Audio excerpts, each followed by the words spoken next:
வணக்கம், welcome back to PV traders. இந்த வீடியோவில் வந்து ஐபிஓனா என்ன, ஐபிஓவில் வந்து எத்தனை டைப்ஸ் இருக்கு, ஒரு நல்ல ஐபிஓ வந்து எப்படி செலக்ட் பண்றது, ஸோ அதை எப்படி வந்து அப்ளை பண்றது அப்படின்னு ஒரு ஸ்டெப் பை ஸ்டெப்பா ஒரு லைவ் டெமோவோடு டீடைலாக பார்க்கலாம்.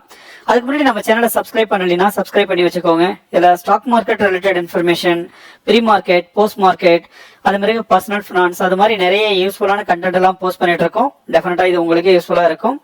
வாங்க வீடியோக்குள்ள போகலாம். ஃபர்ஸ்ட் ஐபிஓனா என்ன அப்படின்னு பார்ப்போம்.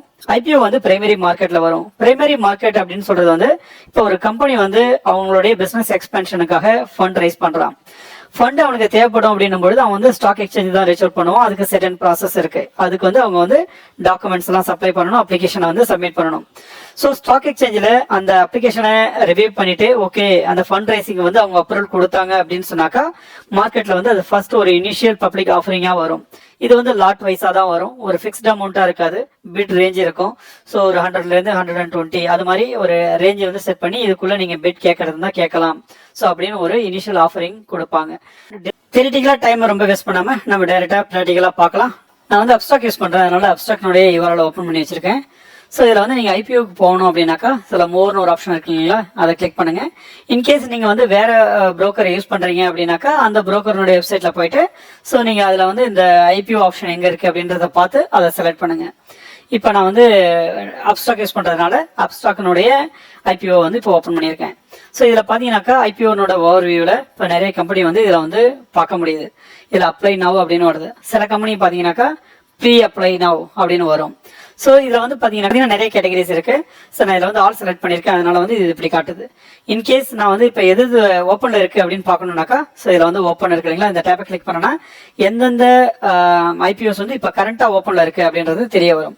குறிப்பாக இப்போ இன்னைக்கு வந்து நான் 12th நவம்பர் செக் பண்ணுறேன் அப்படின்னாக்கா ஸோ இந்த ரேஷியோக்குள்ள இந்த 12th நவம்பர்லேருந்து நாளைக்கு வரைக்கும் எந்தெந்த ஐபிஓஸ்லாம் இருக்கு அப்படின்றத வந்து இதில் நம்ம பார்க்க முடியும். ஸோ அதே மாதிரி அப்கமிங் அப்படின்றது வந்து ஃபியூச்சர்ல வரப்போறக்கூடியது. அதே மாதிரி வந்து க்ளோஸ்டுன்றது ஆல்ரெடி வந்து ஏற்கனவே வந்து அது க்ளோஸ் ஆனது, பிட் பீரியட் வந்து முடிஞ்சது.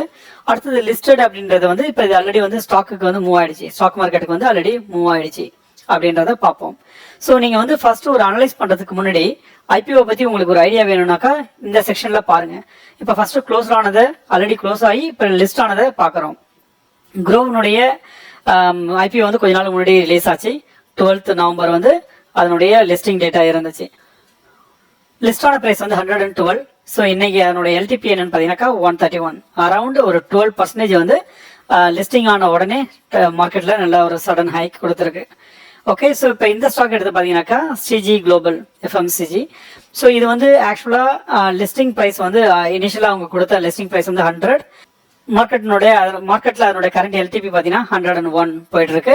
பட் இது வந்து 20% வந்து லாஸ்ல இருக்கு. 20% ஏன் லாஸ்ல இருக்குனாக்கா அந்த பிட் பிரைஸோடு கம்பேர் பண்ணும்பொழுது ஸோ இதுல வந்து லாஸ்ல இருக்கு. ஸோ நீங்க வந்து ஃபர்ஸ்ட் வந்து நீங்க இதுல வந்து இந்த உள்ள கம்பெனிஸ்லாம் வந்து எப்படி நடந்திருக்கு அப்படின்றத வந்து ஒரு ஆவரேஜா செக் பண்ணுங்க. ஸோ உங்களுக்கு ஒரு ஐடியா கிடைக்கும். இதுல வியூ மோர் அப்படி இருக்கு இல்லைங்களா, இதை கிளிக் பண்ணீங்கன்னாக்கா உங்களுக்கு இன்னமும் நிறைய டீட்டெயிலா இருக்கும். ஸோ இதுல வந்து மெஜாரிட்டி ஆஃப் தம் வந்து சக்சஸ் வந்திருக்கா, ஸோ எது மாதிரியான கம்பெனிஸ் வந்து சக்சஸ் கொடுத்துருக்கு, எது மாதிரியான கம்பெனிஸ் வந்து உங்களுக்கு வந்து லாஸ்ல முடிஞ்சிருக்கு அப்படின்றத வந்து பாருங்க. ஸோ ஃபார் எக்ஸாம்பிள் இதை பார்த்தீங்கன்னாக்கா இந்த எஸ்எம்இன்றத வந்து பாருங்க. எஸ்எம்இ அது எஸ்எம்இனா என்னன்றதை வந்து நான் அப்புறம் சொல்றேன். பட் இப்போ இந்த எஸ்எம்இ எல்லாம் பாருங்க, ஒன்று நல்லா போயிருக்கும் இல்லைன்னா வந்து கீழே போயிருக்கும். பார்க்கலாம் ஒன் பை ஒன்னா. இப்போ ரெட்டில் உள்ள எல்லாத்தையும் பார்க்கலாம்.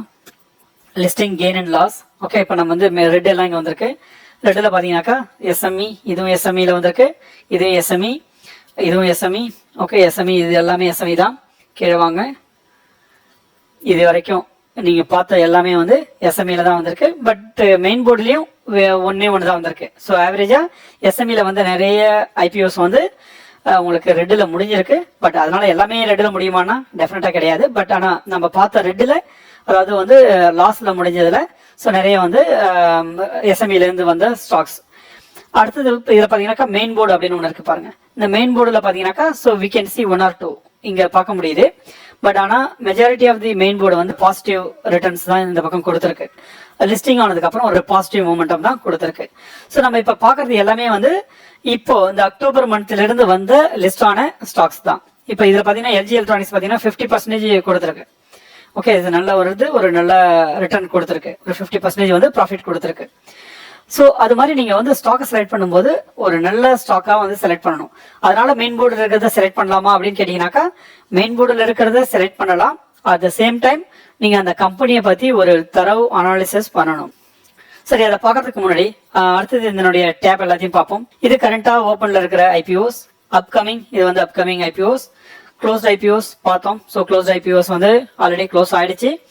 ஸோ க்ளோஸ் ஆயிடுச்சு. இது வந்து ஆனால் லிஸ்டிங்க்கு போகல. ஸோ இது ரெண்டுக்கும் உள்ள டிஃப்ரென்ஸ் அதுதான். லிஸ்டிங் அப்படின்னாக்கா இப்போ வந்து அதில் வந்து நார்மலாக உங்களுக்கு பையோ செல்லோ நார்மல் ஸ்டாக் மார்க்கெட்டில் எக்ஸ்சேஞ்சில் யூஸ் பண்ண முடியும். க்ளோஸ்டு அப்படின்னாக்கா இது வந்து இன்னும் ஐபிஓ ஸ்டேஜில் தான் இருக்குது, பட் க்ளோஸ்ட். அதாவது ஐபிஓனுடைய அந்த பீரியட் வந்து க்ளோஸ் ஆயிருக்கு. இதில் பார்த்தீங்கன்னா தெரியும். இப்போ வந்து இது பார்த்தீங்கன்னா பிட் வந்து ஆல்ரெடி எண்ட் ஆயிடுச்சு. இப்போ அலாட்மெண்ட் வந்து ஃபைனலைசேஷன் இப்போ பண்ணிட்டு இருக்காங்க. இப்போ இந்த அலாட்மெண்ட் நடந்ததுக்கு அப்புறம் அதன் பிறகு வந்து ஒருவேளை இப்போ யாராருக்கு வந்து அந்த பிட் வந்து கிடைச்சிருச்சோ அவங்களுக்குலாம் வந்து டைரக்டா லிஸ்டிங்ல போயிடும். அவங்க வந்து அவங்களுடைய புரோக்கர் வெப்சைட்ல போய் பார்க்கும்பொழுது அவங்களுடைய ஸ்டாக்ல வந்து அது காட்டும். ஒருவேளை இந்த அலாட்மெண்ட் ஆகல அப்படின்னாக்கா அந்த பணத்தை வந்து திருப்பி வந்து வாபஸ் பண்ணிடுவாங்க. ஃபண்ட் வந்து டிமேட் அக்கௌண்ட்டுக்கே திருப்பி வந்து டிரான்ஸ்ஃபர் பண்ணி விட்டுடுவாங்க. ஓகே, ஸோ இப்போ நம்ம இதில் வந்து ஐபிஓ டைப்ஸ்ல வந்து 2 டைப் பார்த்தோம். ஒன்று வந்து மெயின் போர்டு, இன்னொன்று வந்து எஸ்எம்இ. அப்படின்னா என்ன அப்படின்றத பார்ப்போம். மெயின் போர்டுக்கும் எஸ்எம்இக்கும் உள்ள டிஃபரன்ஸ் என்ன அப்படின்னு பார்த்தீங்கன்னாக்கா, எஸ்எம்இ அப்படின்றது வந்து small medium enterprises. Small medium enterprises பேர்லேயே இருக்கு. அதாவது சின்ன கம்பெனிஸ், அதாவது குறிப்பா ஸ்மால் கம்பெனிஸ். அந்த கம்பெனியினுடைய வேல்யூ வந்து ஒரு 1 crore ஒரு 25 crore இருக்கிற கம்பெனிஸ் எல்லாமே வந்து இந்த எஸ்எம்இ கேட்டகரியில வரும். 10 crore மேல இருக்கிற கம்பெனி எல்லாமே வந்து ரெகுலர்ல, அதாவது மெயின் போர்டுல வரும். ஸோ இது ரெண்டுக்கும் உள்ள மேஜர் டிஃபரன்ஸ் என்ன அப்படின்னு பாத்தீங்கன்னாக்கா, நீங்க ஸ்மால் மீடியம் அப்படின்னு சொல்லும்பொழுது சின்ன கம்பெனியோ அல்லது ஒரு மீடியம் கம்பெனியோ அவங்களுடைய அவங்க வந்து பெரிய வெல் நோன் கம்பெனியோ அல்லது வந்து அவங்க ஒரு பெரிய கம்பெனியோ கிடையாது. இப்போ ரெகுலர் அல்லது மெயின் போர்டு பெரிய கம்பெனிஸ், இப்போ டாடா அல்லது வந்து ரிலையன்ஸ் இது மாதிரியான கம்பெனிஸோட ஸ்டாக்ஸ்லாம் வரும்பொழுது அது வந்து மெயின் போர்டுக்கு வரும். ஸோ பெரிய கம்பெனிஸ் எல்லாமே வந்து மெயின் போர்டில் இருக்கும். சின்ன சின்ன கம்பெனிஸ் எல்லாமே வந்து எஸ்எம்இல இருக்கும். ஸோ பை டிஃபால்ட் சின்ன கம்பெனிஸ்ல வந்து ஒரு ஸ்டார்ட் அப் கம்பெனில வந்து நீங்க இன்வெஸ்ட் பண்ண போறீங்க அப்படின்னாக்கா ரிஸ்க் கண்டிப்பா அதிகம். இதே வந்து ஒரு ஸ்டாண்டர்டான கம்பெனில இன்வெஸ்ட் பண்ண போறீங்க அப்படின்னாக்கா ஸோ அதுல வந்து உங்களுக்கு ரிஸ்க் வந்து கம்மி. ஸோ இதுல வந்து ப்ராசஸ் அப்படின்னு பாத்தீங்கன்னாக்கா, கம்ப்ளைண்ட்ஸை பொறுத்த வரைக்கும் எஸ்எம்இல வந்து கொஞ்சம் ரிலாக்ஸா இருப்பாங்க. ஏன்னா அது வந்து ஸ்டார்ட் அப். ஸோ கொஞ்சம் அவங்க வந்து கொஞ்சம் அட்ஜஸ்ட்மெண்ட் போகும். பட் ஆனால் பெரிய கம்பெனிஸ்லாம் பொறுத்த வரைக்கும் ரொம்ப ஸ்ட்ரிக்டா இருப்பாங்க. ஸோ லாட் சைஸ் வந்து பெரிய கம்பெனிலாம் பொறுத்த வரைக்கும் சிங்கிள் லாட் தான் கொடுப்பாங்க. பட் எஸ்எம்இ பொறுத்த வரைக்கும் மல்டிபிள் லாட்ஸா கொடுப்பாங்க. ஸோ ரிசல்ட்னுடைய டிக்ளரேஷன் எப்போ வரும் அப்படின்னு பார்த்தீங்கன்னாக்கா, எஸ்எம்இ பொறுத்த வரைக்கும் ஹால்ஃப் இயர்லி, ரெகுலரை பொறுத்த வரைக்கும் குவார்டர்லி. ஸோ இப்போ நீங்கள் இதில் பார்க்கக்கூடிய விஷயங்கள் தான் இதில் வரும். எக்ஸாம்பிளும் கொடுத்துருக்காங்க பாருங்க. ட்ரைடன்ட், டெக் லேப்ஸ் இதெல்லாம் வந்து ஸ்மால் கம்பெனிஸ்ல வருது. அது மாதிரி பெரிய கம்பெனி அப்படின்னு பார்க்கும்போது ஹூண்டாய், எல்ஐசி, ஜொமேட்டோ, ஸோ இது மாதிரியான கம்பெனிஸ்லாம் பெரிய கம்பெனி லிஸ்ட்ல வருது. ஸோ மினிமம் இன்வெஸ்ட்மெண்ட் அப்படின்னு பார்க்கும்போது எஸ்எம்இல வந்து மினிமம் வந்து 1 lakh இன்வெஸ்ட் பண்ண வேண்டியது இருக்கும். இப்போ இதுவே ரெகுலரோ அல்லது மெயின் போர்டு போனீங்கன்னாக்கா ஒரு 14,000 இருந்து அதன் பிறகு வந்து எந்த ரேஷியோல வரலாம். ஓகே, ஸோ அது டிபெண்ட்ஸ் ஆன் அதனுடைய ஸ்டாக்னுடைய இஷ்யூ ப்ரைஸை பேஸ் பண்ணி இருக்கும். சரி, இப்போ நம்ம வந்து ஒரு ஸ்டாக் எடுத்து அந்த ஸ்டாக்ல வந்து என்னென்ன கொடுத்துருக்காங்க, ஸோ அது வந்து எப்படி வந்து ப்ராசஸ் பண்றாங்க அப்படின்றத வந்து தெரிஞ்சுப்போம். இப்போ நான் வந்து இந்த பைன் லேப் ஐபிஓ ஒன்று எடுத்திருக்கேன். இது வந்து already closed one. Okay, so இதை பத்தி நம்ம வந்து அனலைசிஸ் பண்ணணும் அப்படின்னாக்கா, இந்த சப்ஸ்கிரிப்ஷனோட டீடைல் ஃபுல்லாக இதில் கொடுத்துருக்காங்க பாருங்க. ஃபர்ஸ்ட் அது என்ன கம்பெனின்றதை வந்து நீங்க படிக்கணும். ஓகே, ஸோ அந்த கம்பெனி என்ன, அந்த கம்பெனியுடைய பிஸ்னஸ் என்ன, அவங்க என்ன பண்றாங்க அப்படின்றத வந்து ஃபர்ஸ்ட் நீங்க பார்க்கணும். ஸோ அதே மாதிரி வந்து இந்த கம்பெனியினுடைய இஷ்யூ சைஸ் என்ன அப்படின்னு பார்க்கணும். இஷ்யூ சைஸ் அப்படின்றது வந்து ஃபண்ட் எவ்வளோ ரைஸ் பண்றாங்க அப்படின்றத காட்டும். ஸோ இதில் பார்த்தீங்கன்னாக்கா 3,800 சம்திங் crore வந்து பைன் லேப்ஸ் வந்து ஃபண்ட் ரைஸ் பண்றாங்க. அவங்க எந்த கேட்டகரியில வராங்கனாக்கா மெயின் போர்டு. மெயின் போர்டுன்றது ஸோ பெரிய கம்பெனி லிஸ்ட்ல இந்த பைன் லேப்ஸ்ன்ற கம்பெனி வந்து வருது. ஸோ 25 crore மேல அவங்களுடைய மார்க்கெட் கேப்பே இருக்கு பாருங்க. ஸோ மார்க்கெட் கேப் வந்து 25 crore மேல இருக்கு. அதனுடைய பிரைஸ் ரேஞ்ச் வந்து இனிஷியலா அவங்க கொடுக்குற பிரைஸ் ரேஞ்ச் என்னன்னு சொல்றாங்கன்னாக்கா 210 221 வரைக்கும் அவங்க வந்து இந்த பிரைஸ் ரேஞ்சை வந்து செட் பண்றாங்க. இனிஷியல் பிரைஸ் ரேஞ்ச் இதுதான் வந்து பப்ளிக் ஆஃபரிங்கினுடைய இனிஷியல் பிரைஸ் ரேஞ்ச். இதை எதில் லிஸ்ட் பண்றதுக்கு அவங்க ட்ரை பண்றாங்கன்னாக்கா பிஎஸ்சிலையும் என்எஸ்சிலையும். பிஎஸ்சின்றது பாம்பே ஸ்டாக் எக்ஸ்சேஞ்ச், என்எஸ்சின்றது வந்து நேஷனல் ஸ்டாக் எக்ஸ்சேஞ்ச். அந்த கம்பெனியினுடைய ரீசெண்ட் ரெவன்யூ, அதாவது 2025 மார்ச் படி அதனோட ரெவன்யூ எவ்வளவு அப்படின்னு பாத்தீங்கன்னாக்கா ஸோ 2,200 சம்திங் crores வந்து ரெவன்யூ வந்திருக்கு. ஸோ டெஃபினட்டா இந்த நம்பர் வந்து பெரிய நம்பர் தான். லாட் சைஸ் அப்படின்னு பாத்தீங்கன்னாக்கா 67 ஷேர்ஸை வந்து ஒரு லாட்டா கொடுக்குறாங்க. அப்படின்னும் போது 67ன்றது குவான்டிட்டி ஆஃப் ஸ்டாக்ஸ், அதை வந்து ஒரு லாட்டா கொடுக்குறாங்க. ஸோ அதை பற்றி உங்களுக்கு இன்னும் டீட்டெயிலாக வேணும்னாக்கா ஸோ நீங்கள் இதில் போய் பார்க்கலாம். கம்பெனியோட growth ரேட் அப்படின்னு பார்க்கும்பொழுது ஒரு 19.31% வந்து இது வரைக்கும் கொடுத்துருக்கு. ஸோ இப்போ நீங்கள் வந்து மினிமம் ரேஷியோவில், அதாவது 200 டன்னுக்கு வந்து நீங்கள் வந்து இது பெட் ரெக்வஸ்ட் கொடுக்கணும் அப்படின்னாக்கா உங்களுக்கு மினிமம் இன்வெஸ்ட்மெண்ட் 14,000 சம்திங் தேவைப்படும். சரி, அடுத்தது இந்த ஐபிஓ பற்றியும் அது மாதிரி அந்த கம்பெனியை பற்றியும் பார்த்தீங்கன்னாக்கா இதில் வந்து டீட்டெயிலாக கொடுத்துருக்காங்க. ஸோ இதில் வந்து நீங்கள் என்ன செக்லிஸ்ட் பண்ணணும் அப்படின்னு பார்த்தீங்கன்னாக்கா, ஸோ மெயினாக வந்து ரெவென்யூ growth கம்பெனிக்கு வந்து எப்படி இருந்திருக்கு, அந்த கம்பெனியோட வேல்யூவேஷன் என்ன, அதனுடைய ஏர்னிங்ஸ் எக்ஸ்பென்ஷன் வந்து என்ன, அதனுடைய டெப்ட் ரேஷியோ என்ன, அதனுடைய ப்ரொமோட்டர்ஸ் ஹோல்டிங் என்ன, ஷேர் பிளட்ஜிங் என்ன, இதெல்லாம் வந்து உங்களுக்கு அந்த கம்பெனியை பற்றி ஃபுல்லாக தெரிஞ்சிருக்கணும். அடுத்தது பர்ஃபார்மன்ஸ் அப்படின்னு சொல்லும்போது ஃபர்ஸ்ட் ரெவென்யூ பார்க்கலாம். ரெவென்யூ வந்து பார்த்தீங்கன்னாக்கா 2023, 24, 25 ஒரு நல்ல growthல போயிட்டு இருக்கு. அடுத்தது இபிடேட்டா பார்த்தீங்கன்னா இபிடேட்டாவும் 2024ல கொஞ்சம் கம்மியாக இருக்கு. பட் அதுனா 2025ல ஈவன் 2023 விடவும் ஜாஸ்தியாக போயிருக்கு. ஈவன் ஆல்மோஸ்ட் டபுளாக இருக்கு. அடுத்தது பேட்டனோட வேல்யூ பார்க்கும்பொழுது 2023-24 இதோட கம்பேர் பண்ணும்பொழுது பெட்டரா தான் இருக்கு. பட் ஸ்டில் என்ன ரெட்ல இருந்தாலும் பட் ஸ்டில் அக்செப்டபிள். ஏன்னா இதுக்கு முன்னாடி இருந்த ரேஷியோ விட இப்போ வந்து கம்மியா இருக்கு. மீன்ஸ் கம்பெனி வந்து growth நோக்கி போயிட்டு இருக்கு அப்படின்றது அர்த்தம். அதுக்கு அடுத்தது பார்த்தீங்கன்னா அசட் பார்த்தீங்கன்னாக்கா எவ்ரி இயர் வந்து இன்க்ரீஸ் ஆகிட்டு தான் இருக்கு. ஸோ 2023 9,000 சம்திங் இருந்துச்சு. 2024ல ஒரு 300 crores மேலே இன்க்ரீஸ் ஆயிருக்கு. அது மாதிரி 2025ல பார்த்தீங்கன்னாக்கா ஆல்மோஸ்ட் ஒரு 1,100 crores மேலே இன்க்ரீஸ் ஆயிருக்கு. ஸோ இது வந்து ஒரு நல்ல ஒரு பாசிட்டிவ் சைன் தான். அடுத்தது நீங்கள் வந்து இதை கம்பேர் பண்ணி பார்க்கலாம், மற்ற கம்பெனிஸோடு கம்பேர் பண்ணி பார்க்கலாம். ஸோ நீங்கள் இதில் வந்து பார்த்தீங்கன்னாலே தெரியும். அடுத்தது இந்த ரெவென்யூ அப்படின்னு பார்த்தீங்கன்னாக்கா ரெவென்யூ வந்து நல்ல ரெவென்யூ கொடுத்துருக்கு. ஸோ இதில் பார்த்தீங்கன்னா இந்த கிரீன் ரெட் இது அந்த கலரே வந்து ஸோ அதனுடைய கரண்ட் ஸ்டேட்டஸ் என்ன அப்படின்றத காட்டும். ஸோ இந்த கிரீன் ரெவென்யூ பொறுத்த வரைக்கும் கிரீனில் இருக்கு, பாசிட்டிவ் சைட். 3 years growth அப்படின்னு பார்த்தீங்கன்னாக்கா லாஸ்ட் 3 years கம்பெனியோட growth அப்படின்னு பார்க்கும்பொழுது 19.31% வந்து கம்பெனி வந்து growth கொடுத்துருக்கு. ஸோ அதுவும் நல்ல ஒரு பாசிட்டிவ் சைன். அதுல பேட் அப்படின்னு பாத்தீங்கன்னாக்கா கம்மியா இருக்கு. பட் இது ரெட்ல இருந்தாலும் கூட நீங்க வந்து லாஸ்ட் சைக்கிள்ஸ் எல்லாம் பாத்தீங்கன்னாக்கா லாஸ்ட் 2 yearsோட கம்பேர் பண்ணும்பொழுது பேட்னோட வேல்யூ வந்து கம்மியா இருக்கு. இந்த பேட்னா என்னன்னு தெரியல, இபி டேட்டா அப்படின்னா என்ன தெரியல அப்படின்னாக்கா என்னுடைய ஃபண்டமெண்டல் அனாலிசிஸ்னோட செக்லிஸ்ட் அப்படின்னு சொல்லி ஒரு வீடியோ போஸ்ட் பண்ணியிருப்பேன். நீங்க அந்த வீடியோல பாத்தீங்கன்னாக்கா உங்களுக்கு அதை பத்தி கிளியரான வியூலாம் தெரியும். அடுத்தது மார்க்கெட் கேப் வந்து 25,000 crores மேல இருக்கு. அதன் பிறகு டெப்ட் டு ரேஷியோ வந்து லெஸ் தென் 1 இருக்கணும். டெப்ட் டு ரேஷியோன்றத வந்து அவங்களுக்கு கடன் ரேஷியோ எவ்வளவு இருக்கு அப்படின்னு சொல்றது. ஸோ இது பாத்தீங்கன்னாக்கா 0.24 தான். ஸோ டெஃபினட்டா இது வந்து ஒரு பாசிட்டிவ் சைன். லெஸ் தென் 1 இருந்தாலே இட்ஸ் பாசிட்டிவ் சைன் தான். ஸோ ஓவரால் இந்த கம்பெனியை பார்க்கும்பொழுது ஒரு பாசிட்டிவ் சிம்டம்ஸ் தான் கொடுக்குது. அடுத்தது கம்பெனியினுடைய ஸ்ட்ரென்த் வீக்னஸ் எல்லாத்தையும் இதில் கொடுத்துருக்காங்க. ஸோ இதெல்லாம் நீங்க வந்து படிக்கலாம். இது வந்து கம்பெனி வேறையாகும். ஸோ அதனால வந்து நான் இதை படிச்சு காட்டல. பட் நீங்க வந்து இதை எல்லாத்தையுமே படிக்கணும்.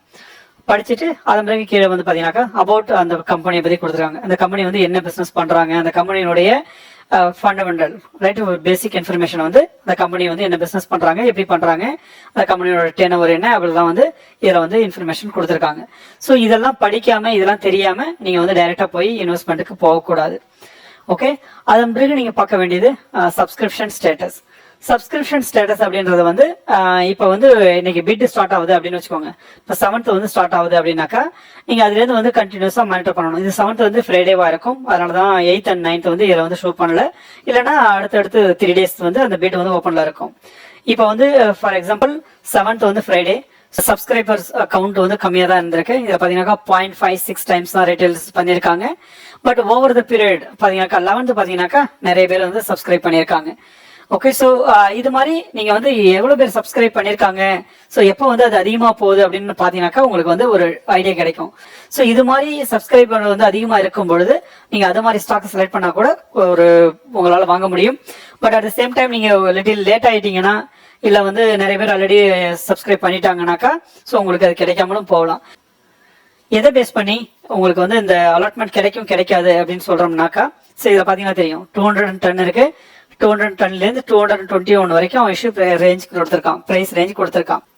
ஃபார் எக்ஸாம்பிள் நீங்க வந்து 210 rupeesக்கு வந்து ரெக்வஸ்ட் பண்றீங்க. இப்ப நிறைய பேர் வந்து 220K வந்து ரெக்வஸ்ட் பண்ணிருக்காங்க. சோ அந்த ரேஞ்சில் அவங்க ரெக்வஸ்ட் பண்ணும்பொழுது இந்த கேபிட்டல் அவங்களுக்கு எவ்வளவு ஃபண்ட் ரைஸ் பண்ணணுமோ அவ்வளவு அமௌண்ட் ஆல்ரெடி வந்துடுச்சு அப்படின்னு சொன்னாக்கா உங்களுக்கு வந்து அது கிடைக்காது. ஏன்னா நீங்கள் கம்மியான அமௌண்ட்டுக்கு வந்து சப்ஸ்கிரைப் பண்ணி பார்த்துருக்கீங்க. ஏற்கனவே நிறைய பேர் வந்து 220க்கு வந்து சப்ஸ்கிரைப் பண்ணியிருக்காங்க. அவங்களுக்கு தேவையான ஃபண்ட் வந்து ஆல்ரெடி ரைஸ் ஆகிடுச்சு. ஸோ உங்களுக்கு வந்து அது கிடைக்காது. ஓகே, ஃபார் எக்ஸாம்பிள் எல்லாருமே வந்து இப்போ 221கே பண்ணுறாங்க அப்படின்னு வச்சுக்கோங்க.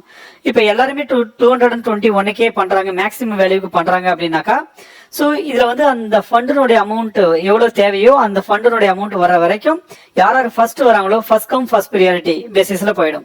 ஸோ நீங்கள் லேட்டாக வந்தீங்க அப்படின்னாக்கா, லேட்டாக சப்ஸ்கிரைப் பண்ணுறீங்கன்னாக்கா உங்களுக்கு கிடைக்காமலும் போகலாம். இது மாதிரி பேசிக் கிரைட்டீரியாலாம் இருக்குது. ஸோ நீங்கள் வந்து இதை சப்ஸ்கிரைப் பண்ணும்பொழுது கொஞ்சம் கேர்ஃபுல்லாகவும் பண்ணணும், அட் சேம் டைம் கொஞ்சம் ப்ரோஆக்டிவாகவும் பண்ணணும். சரி, இதில் என்னென்ன ஸ்டெப் பை ஸ்டெப் ப்ராசஸ், அதனோட டைம் லைன் என்ன அப்படின்னு பார்த்தீங்கன்னாக்கா, ஃபர்ஸ்ட் வந்து எல்லா ஐபிஓமே வந்து ப்ரீ அப்ளை ஸ்டேஜுக்கு வரும். ப்ரீ அப்ளை ஸ்டேஜில் வந்து நீங்கள் வந்து அதை வந்து அப்ளை பண்ணலாம். ஃபார் எக்ஸாம்பிள் இந்த கம்பெனிங்க எடுத்தீங்கன்னாக்கா 6th நவம்பர் வந்து ப்ரீ அப்ளை ஸ்டேஜில் வந்திருக்கு. ப்ரீ அப்ளை ஸ்டேஜில் இருக்கும் பொழுது ஆன் 6th நவம்பரில் போய் பார்த்துருந்தீங்கன்னாக்கா, ஸோ இது எல்லாத்துலேயும் வந்து இது மாதிரி இருக்கும். ஸோ இதில் வந்து இந்த கிரீன் டிக்லாம் இருக்காது. ஸோ இது மாதிரி, அதாவது வந்து அப்கமிங் அப்படின்ற மாதிரி தான் இருக்கும். ஸோ ஒருவேளை இந்த பிட்டிங் ஸ்டார்ட் ஆயிடுச்சு அப்படின்னாக்கா, ஸோ ஒரு ஸ்டேஜுக்கும் வரும்பொழுது, அந்த பர்டிகுலர் டேட்டுக்கு வரும்பொழுது திருப்பி வந்து அந்த பாக்ஸ் வந்து உங்களுக்கு வந்து கிரீன்ல டிக் மார்க் ஆகிட்டே வரும். இது வந்து கரண்ட் ப்ராக்ரஸ்ல இருக்கு. ஸோ இந்த ஐக்கானை வந்து நீங்க புரிஞ்சுக்க வேண்டியது அதுதான். ஸோ இப்போ வெறும் டாட் மார்க் இல்லைங்களா, கிரீன் டாட், பெரிய டாட் மார்க் இருக்கு அப்படின்னாக்கா இப்போ currently it is in progress. இது வந்து tick, that means it's already completed. So இது வந்து வெறும் பிளாங்க் பாக்ஸா ஒயிட்ல இருக்கு, தட் மீன்ஸ் இது வந்து அப்கமிங். ஸோ ஃபார் எக்ஸாம்பிள் இதில் பார்த்தீங்கன்னாக்கா 6th நவம்பர் வந்து ப்ரீ அப்ளை ஸ்டேஜில் இருந்திருக்கு. ஸோ மறுநாள் 7th நவம்பர் வந்து பிட்டிங் வந்து ஸ்டார்ட் ஆயிருக்கு. ஸோ ஒருவேளை நீங்கள் வந்து இனிஷியலாக ப்ரீ அப்ளை ஸ்டேஜ்லேயே அப்ளை பண்ணணும், நிறைய பேர் சப்ஸ்கிரைப் பண்ணுவாங்கன்னு நீங்கள் நினைக்கிறீங்க அப்படின்னாக்கா, ஸோ நீங்கள் வந்து ப்ரீ அப்ளை ஸ்டேஜ்லேயே ஃபண்டமெண்டல் அனாலிசிஸ்லாம் பண்ணிட்டு நீங்கள் வந்து இதில் அப்ளை பண்ணலாம். அப்ளை பண்ணீங்கன்னாக்கா நீங்கள் திருப்பி இந்த பீரியட்ல வந்து வெயிட் பண்ண வேண்டியது இருக்கும். பிட்டிங் வந்து ஸ்டார்ட் ஆகும். பிட்டிங் ஸ்டார்ட் ஆகி திருப்பி வந்து பிட்டிங் வந்து 11th வந்து ஆல்மோஸ்ட் 3 days இருக்கும். ஃபார் எக்ஸாம்பிள் வந்து இங்கே 7th வந்து ஃப்ரைடேன்றதுனால 10th and 11th Monday and Tuesday வரைக்கும் இந்த பிட்ஸ் வந்து ஓப்பனில் இருக்கு. ஸோ இந்த 3 days பீரியட் வந்து ஓப்பனில் இருக்கும். யாராவது சப்ஸ்கிரைப் பண்ணணுமோ அவங்களாம் சப்ஸ்கிரைப் பண்ணலாம். சப்ஸ்கிரைப் பண்ணி முடிச்சதுக்கு அப்புறம் இது ஆட்டோமேட்டிக்காக க்ளோஸ் ஆகிடும். பை 11th itself இது க்ளோஸ் ஆகிடும் ஆன் 3rd day. இது க்ளோஸ் ஆகி முடிச்சதுக்கு அப்புறம் அலாட்மெண்ட் வந்து ஸ்டார்ட் பண்ணுவாங்க. இந்த அலாட்மெண்ட் டைம்ல தான் ஸோ இவ்வளோ ஃபண்ட் ரைஸ் பண்ணாங்களோ அந்த அமௌண்ட் வரைக்கும், ஸோ இப்போ நம்ம முன்னாடி சொன்ன கிரைட்டீரியா மாதிரி first come first service basis, அதை மாதிரி யார் வந்து ஹையர் ரேட்ல வந்து கோட் பண்ணியிருக்காங்க. ஸோ யார் வந்து இது வந்து ஏலம் எடுக்கிற மாதிரி தான், ஏலம் கேட்டிருக்காங்க, யார் வந்து அதிக பிரைஸ்ல கேட்டிருக்காங்க, யார் ஃபர்ஸ்ட் வந்து கேட்டிருக்காங்க, அவங்களுக்கு தான் ஃபர்ஸ்ட் ப்ரியாரிட்டி கொடுப்பாங்க. அதை பேஸ் பண்ணி இந்த அலாட்மெண்ட் வந்து நடக்கும். இந்த அலாட்மெண்ட் முடிஞ்சதுக்கு அப்புறம் அதன் பிறகு டைரக்டா உங்களுக்கு ஒருவேளை அந்த அலாட்மெண்ட் வந்து உங்களுக்கு வந்து ஆயிடுச்சு அப்படின்னு சொன்னாக்கா, ஸோ நீங்க அதுல இருந்து ஒரு 2 நாள் வெயிட் பண்ணீங்கன்னாக்கா இது ஆட்டோமேட்டிக்கா வந்து உங்களுடைய ஸ்டாக்ல போய் லிஸ்ட் ஆயிடும். அது மாதிரி நீங்க விற்கிறதுனாலும் விற்கலாம், இல்ல லாங்ல வைக்கிறது இருந்தாலும் வச்சுக்கலாம். ஒருவேளை உங்களுக்கு அலாட்மெண்ட் ஆகல அப்படின்னு சொன்னாக்கா, சொன்னீங்கன்னாக்கா ஸோ ஃபண்ட் வந்து திருப்பி ரிலீஸ் பண்ண ஆரம்பிப்பாங்க. ஸோ மறுநாளே வந்து உங்களுக்கு ஃபண்ட் ரிலீஸ் பண்றதுக்கு ஆரம்பிப்பாங்க. ஸோ அடுத்த மறுநாளே வந்து உங்களுக்கு அந்த ஃபண்ட் வந்து உங்களுடைய டிமேட் அக்கௌண்ட்டுக்கு வந்து திருப்பி வந்துடும். பட் இதுல என்ன ஒரு டிராபேக் அப்படின்னு சொன்னாக்கா, இப்போ நீங்க வந்து 6th வந்து நீங்க ப்ரீ அப்ளை பண்றீங்கன்னு வச்சுக்கோங்க. மேபி ஒரு 2 லாட் வாங்குறீங்க, ஒரு 28,000 வந்து இதில் வந்து இன்வெஸ்ட் பண்றீங்க அப்படின்னாக்கா, ஸோ இந்த 13th 14th வரைக்கும் வந்து உங்களுடைய பணம் ஃபுல்லா லாக் ஆயிருக்கும். உங்களால வேற யூஸ் பண்ண முடியாது. ஏன்னா நீங்க வந்து ஐபிஓ அப்ளை பண்ணிருக்கீங்க, இதுல வந்து பணம் போட்டிருக்கீங்க. ஸோ உங்களுக்கு ஒரு வேலை கிடைக்காட்டாலும் இந்த ஃபண்ட் எல்லாமே இது வரைக்கும் லாக் ஆயிருக்கும். ஃபண்ட் எப்போ அவங்க ரிலீஸ் பண்றாங்களோ, இந்த ஐபிஓல வந்து உங்களுக்கு எப்போ அலாட்மெண்ட் ஆகல அப்படின்றது தெரிஞ்சு உங்களுக்கு ஃபண்டை ரிலீஸ் பண்றாங்களோ அது மாதிரி தான் உங்களால அந்த பணத்தை வந்து திருப்பி வந்து வேற ஏதாவது ஒரு ஸ்டாக்லயோ வேற எதுலயோ யூஸ் பண்ண முடியும், இல்லை வித்ட்ரா பண்ண முடியும். ஓகே, அது ஒண்ணுதான் டிராபேக். பட் நீங்க வந்து ஐபிஓக்கு போகணும் அல்லது வாங்கணும் அப்படின்னு சொன்னாக்கா இது ஸ்டாண்டர்ட் ப்ராசஸ், இது வந்து தெரிஞ்ச விஷயம், இதை அக்செப்ட் பண்ணாதான் ஸோ அதில் பண்ண முடியும். இது வரைக்கும் ஐபிஓனுடைய பேசிக்கான இன்ஃபர்மேஷன்லாம் பார்த்தோம். இப்போ வந்து ஒரு லைவா ஒரு ஐபிஓ வந்து எப்படி வந்து வாங்குறது அப்படின்றத வந்து இப்போ நம்ம குயிக்கா பார்க்கலாம். ஸோ இதில் பார்த்தீங்கன்னாக்கா நான் வந்து இப்போ ஓப்பன்ல உள்ள ஐபிஓஸ்லாம் லிஸ்ட் பண்றேன். இதில் வந்து இந்த பிசிக்ஸ் வாலா ஐபிஓ அப்படி ஒன்று இருக்கு. ஸோ இதில் போகலாம். நீங்க பேசிக்கா நம்ம முன்னாடி பேசின மாதிரி நீங்க ஃபண்டமெண்டல் அனாலிசிஸ் எல்லாமே பண்ணலாம். பண்ணிட்டு இங்க பாத்தீங்கன்னாக்கா மினிமம் இன்வெஸ்ட்மெண்ட் வந்து 14,1111 தேவைப்படுது அப்படின்னு சொல்றாங்க. இப்போ இது வந்து பிட்டிங் ஸ்டார்ட்ஸ்ல இருக்கு, அதாவது வந்து 11th ஸ்டார்ட் ஆயிடுச்சு, நம்ம வந்து 12th இருக்கோம். ஸோ ஃபார் எக்ஸாம்பிள் நான் இதை வந்து அப்ளை பண்ணணும் அப்படின்னாக்கா, இதை வந்து அப்ளை நவுன் இருக்கு இல்லைங்களா, இதை வந்து கிளிக் பண்ணுங்க. இதை கிளிக் பண்ணீங்கன்னாக்கா ஸோ இது வந்து என்ன சொல்றாங்கன்னா 1 லாட்ன்றது வந்து 137 ஷேர்ஸ். இதுல வந்து பிட் பிரைஸ் என்னக்கா பை டிஃபால்ட்டா வந்து அவங்க மேக்ஸிமம் பிரைஸை வச்சு லாக் பண்ணிருக்காங்க. ஒருவேளை கம்மியான பிரைஸ்க்கு வந்து நீங்க பிட் பண்ணணும் அப்படின்னு நினைச்சீங்கன்னாக்கா ஸோ இதுல வந்து கொடுக்கலாம் 103 அப்படின்னு கொடுக்கலாம். 103ன்றது தான் இந்த அமௌண்ட். 109 போது அமௌண்ட் கொஞ்சம் ஸ்லைட்லி வேரி ஆகும். நீங்க கம்மியான அமௌண்ட்டை வந்து இதில் செட் பண்ணும்போது கீழே வந்து ஒரு நோட் கொடுத்துருக்காங்க பாருங்க. நீங்க அமௌண்ட்டை வந்து லோயர் பண்ணீங்கன்னாக்கா ஸோ உங்களுக்கு இந்த அலாட்மெண்ட் கிடைக்காம போகலாம் அப்படின்னு ஒரு நோட் கொடுத்துருக்காங்க. ஸோ அமௌண்ட் எவ்வளோன்றது இங்கே கொடுத்துருக்காங்க. கண்டினியூ டு அப்ளைன்னு கொடுத்தீங்கன்னாக்கா உங்களுக்கு வந்து இது வந்து அப்ளை ஆகிடும். உங்களுக்கு வந்து ஒருவேளை நீங்க வந்து இன்னும் நிறைய லாட் வந்து ஆட் பண்ணணும் அப்படின்னு நினைச்சீங்கன்னாக்கா ஸோ இது மாதிரி வந்து லாட்டை வந்து ஆட் பண்ணிட்டே போகலாம். நீங்க உங்களுக்கு எவ்வளவு லாட் வேணுமோ அதை ஆட் பண்ணிட்டு இங்க பிட் பிரைஸை செட் பண்ணிட்டு கண்டினியூ டு அப்ளை அப்படின்னு கிளிக் பண்ணீங்கன்னா உங்களுக்கு வந்து இந்த ஐபிஓ வந்து சப்ஸ்கிரைப் ஆயிடும். அதன் பிறகு நீங்க வந்துட்டு இப்ப இந்த ஸ்டேஜுக்கு போயிட்டு வெயிட் பண்ணிட்டு இருக்கணும். ஸோ எப்போ அலாட்மெண்ட் வருது அப்படின்னு வெயிட் பண்ணணும். ஸோ உங்களுக்கு இதுல அலாட்மெண்ட் ஆயிடுச்சுனாக்கா உங்களுக்கு வந்து உங்களுக்கு இமெயில் நோட்டிபிகேஷனும் வரும். ஆல்சோ நீங்க வந்து இதை நீங்க மானிட்டர் பண்ணிட்டு இருந்தீங்கன்னா அந்த ஐபிஓ மானிட்டர் பண்ணிட்டு இருந்தீங்கன்னா உங்களுக்கு தெரியும் உங்களுக்கு அலர்ட் ஆயிடுச்சா, அது அலர்ட் ஆனது பிறகு உங்களுடைய லிஸ்டிங்ல வருதா அப்படின்றது வந்து உங்களுக்கு தெரிஞ்சிடும். ஒருவேளை லிஸ்டிங்ல வரலனாக்கா உங்களுடைய ஃபண்டும் உங்களுடைய அக்கௌண்ட்டுக்கு வந்து ட்ரான்ஸ்ஃபர் ஆயிடும். That's all for this video. I think யூஸ்ஃபுல்லா இருந்திருக்கும்னு நினைக்கிறேன். Thank you for watching. தயவு செஞ்சு சப்ஸ்கிரைப் பண்ணுங்க. Thank you. Bye.